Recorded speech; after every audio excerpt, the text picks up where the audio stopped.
ونستغفره ونعوذ بالله من شرور أنفسنا ومن سيئات أعمالنا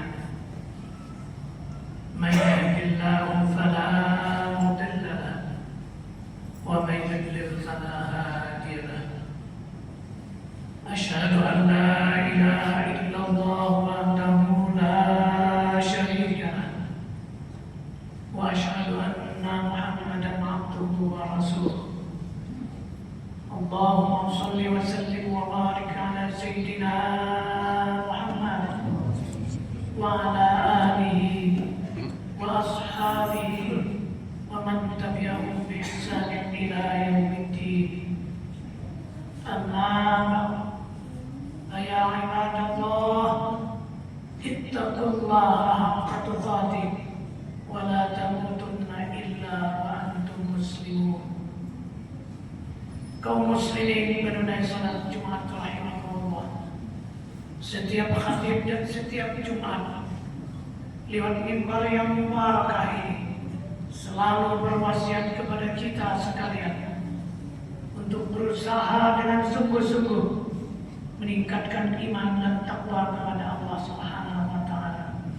Karena dengan iman dan takwa inilah yang mampu mengantarkan kita selamat di dunia, selamat di akhirat, bahagia di dunia, bahagia di akhirat, damai sejahtera di dunia, damai sejahtera di akhirat.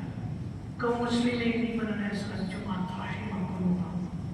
Kedamaian, ketentraman, kebahagiaan dunia dan akhirat inilah yang menjadi tujuan setiap insan muslim, yang terpancar dalam setiap doa yang dia panjatkan. Rabbana atina fid dunya hasanah wa fil akhirati hasanah wa qina adzabannar.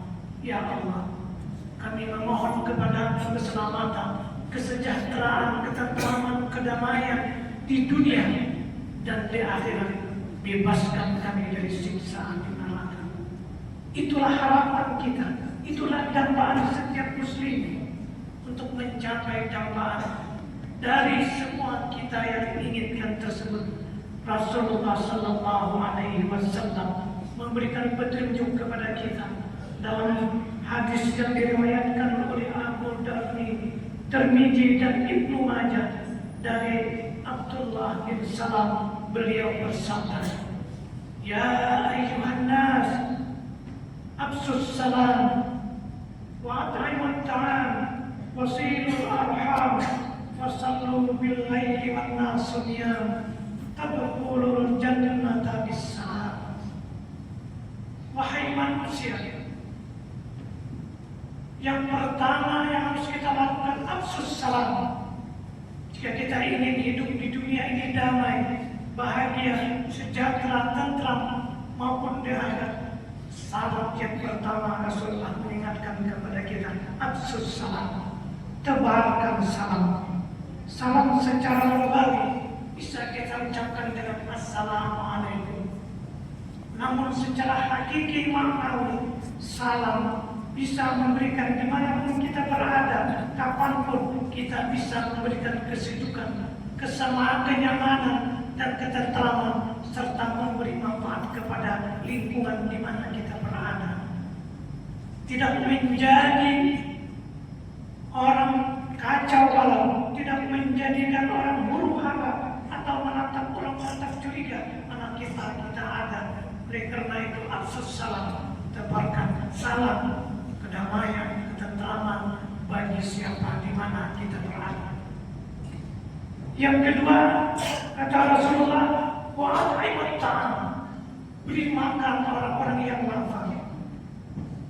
Artinya kita harus berbagi. Bagi yang punya harta kekayaan, maka dia harus bisa membagi harta kekayaannya itu kepada orang yang lain. Karena sebahagian harta yang dia miliki, ada hak para fakir, ada hak para miskin, ada hak para zalimin, du'afa, mustad'afin dan lain sebagainya. Baik dikeluarkan yang wajib dalam bentuk zakat maupun dalam bentuk infak, sedekah dan lain sebagainya. Harta pada hakikatnya hanya titipan Allah, bukan milik kita, tapi Allah memberikan rezeki orang lain melalui kita. Makanya fungsi dari harta adalah salah satu di antaranya fungsi sosial. Wa man kana lahu malun falyasaddaq bimali.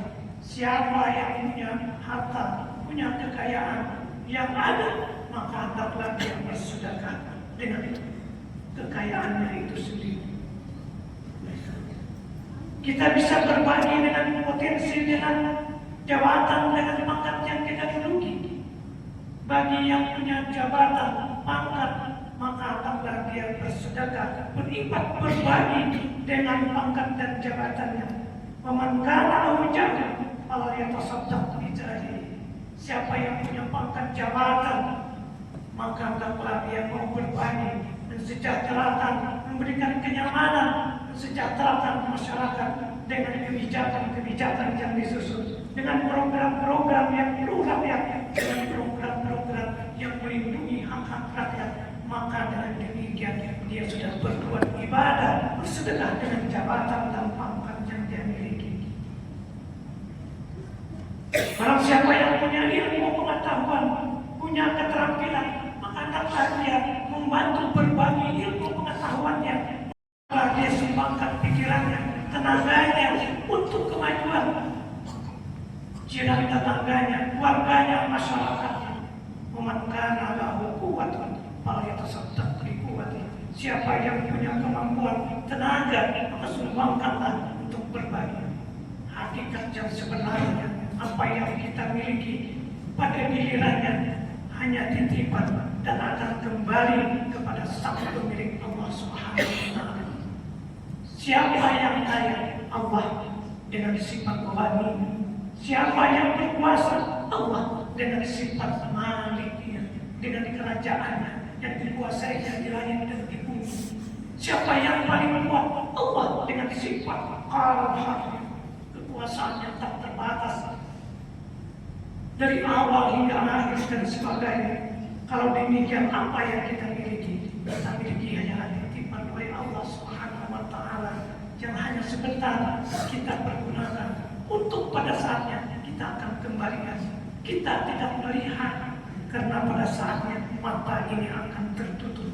Kita tidak mendengar karena pada saatnya telinga ini akan tuli. Yang melihat hanya Allah dengan sifat basarnya, yang mendengar Allah dengan sifat samarnya. Kita ini bodoh yang tahu Allah karena dengan sifat ilmu.